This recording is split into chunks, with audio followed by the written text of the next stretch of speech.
Hi friends, this is Bashir Ahmed Gujri with a presentation on project as a tool in SBA. SBA means School Based Assessment. पिछले 2 साल से निष्ठा के through या impact में हम सब टीचर्स ने स्कूल बेस्ड असेसमेंट की ट्रेनिंग ली है और उसमें एक टूल है प्रोजेक्ट। उसी प्रोजेक्ट को हम किस तरीके से काम में लाएंगे स्कूल में उसी की एक प्रेजेंटेशन पेश कर रहा हूँ।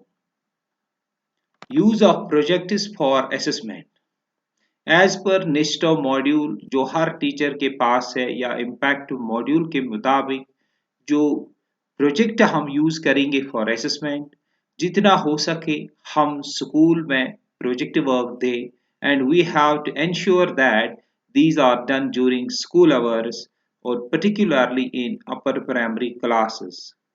लेकिन कभी ऐसा प्रोजेक्ट अगर हो जो स्कूल के बाहर ही होगा जो स्कूल के अंदर नहीं होगा in that case teachers can encourage the students to do the project themselves।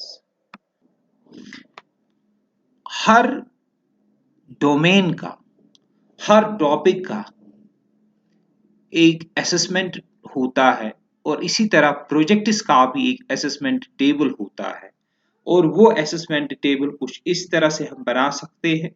जैसे एक कॉलम सीरियल नंबर रखा, दूसरा रखा इंडिकेटर्स ऑफ लर्निंग, फिर activity specific indicators like what can be assessed, फिर असेसमेंट ऑफ लर्नर जो in the form of checklist ले सकते हैं और जिनका आंसर या तो यस में होता है या तो नो में है। अब बात है कि ये इंडिकेटर्स ऑफ लर्निंग क्या है या एक्टिविटी स्पेसिफिक इंडिकेटर्स क्या है या कैसे हम चेकलिस्ट में क्वेश्चन दे सकते हैं, ये हम नेक्स्ट स्लाइड में देखेंगे।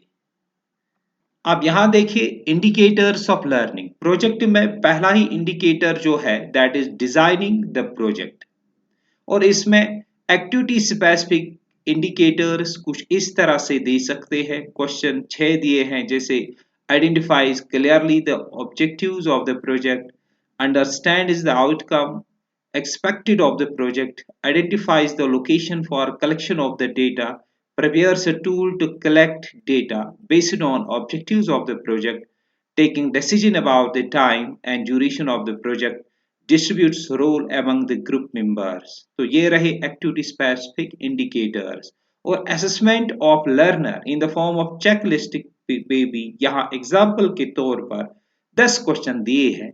इसी तरह के क्वेश्चन हम दे सकते हैं which will be aligned to learning outcome और इसमें है list is the aims of the object project, अगर है तो राइट में यस हम लिख देंगे।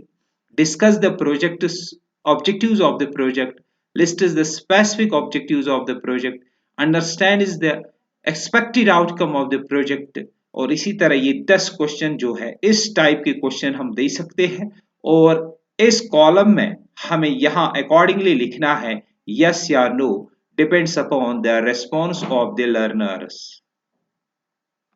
दूसरा इंडिकेटर ऑफ लर्निंग जो प्रोजेक्ट में है that is execution of the project और एक्टिविटी स्पेसिफिक इंडिकेटर कुछ इस तरह से हो सकता है the group members executes the roles with responsibility.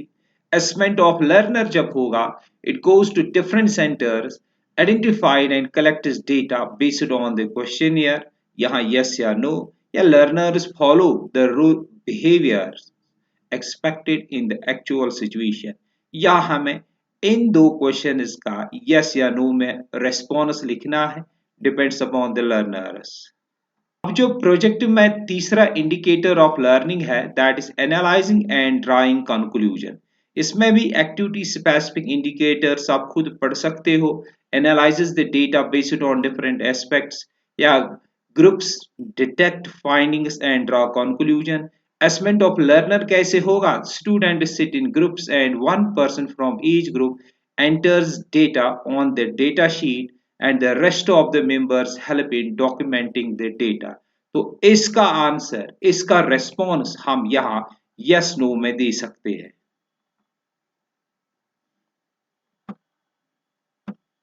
अब जो नेक्स्ट इंडिकेटर ऑफ लर्निंग है that is motivation for further learning. ये भी प्रोजेक्ट में एक इंडिकेटर है। इसका एक्टिविटी स्पेक इंडिकेटर कुछ इस तरह से दे सकते हैं, जैसे show interest to know more about the same issue और असेसमेंट ऑफ लर्निंग इन दो क्वेश्चंस के जरिए हो सकता है, जैसे shows interest to know whether the same phenomena exists in other parts of their surroundings या shows interest to think of the measures to face the challenges। यहाँ इन दो क्वेश्चंस का रेस्पॉन्स टीचर यस या नो में देगा। तो projective में last वाला इंडिकेटर ऑफ लर्निंग जो है that is reporting the findings. इसमें एक्टिविटी स्पेसिफिक इंडिकेटर्स है।